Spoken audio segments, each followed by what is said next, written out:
Okay, so boom, I'm gonna need y'all to get an understanding about what's popping off in our democracy right now, and why if we don't tighten up, we gonna end up lacing up our boots and strapping on our waist trainers to get them same P90X lessons that's getting Yuki through right now, okay? So check this out. From about 1877 to the mid-1960s, it was this thing called the Jim Crow era. Real quick, during this time, the wet whites had started seeing black people shining, and they didn't appreciate it. So they did everything in their power to make sure we didn't really have no power, that we were scared of them, and we believed we were beneath them. And it worked for a little while.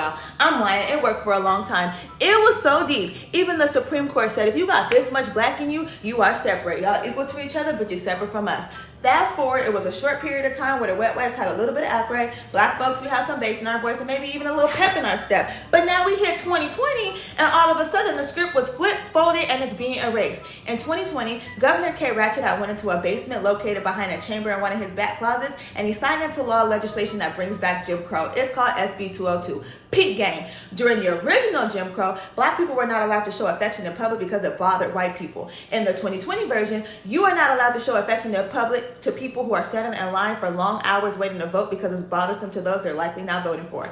During the original Jim Crow, black people were not allowed to correct white people and tell them they was out of pocket. I don't know if you forgot or not, but in 2020, State Representative Park Cannon, she was arrested for trying to check K. Ratchet while he was in his bunker signing voter restriction laws into law.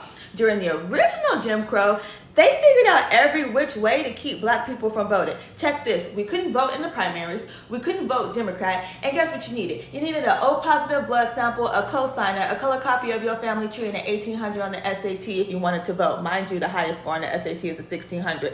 In 2020, SB 202 says, if your signature from third grade is different from your signature today, deny it. If you had braids when you took your ID picture in 2017, and now in 2022 you done freed yourself and got a fade, deny it. If you work from 9 to 5 and you take the county bus everywhere and you just want to drop your ballot off at the box because, you know, the polls, they close at like 3 p.m., deny. Because the ballot boxes is harder to find than a $100 golden egg at an AME church Easter egg function, okay?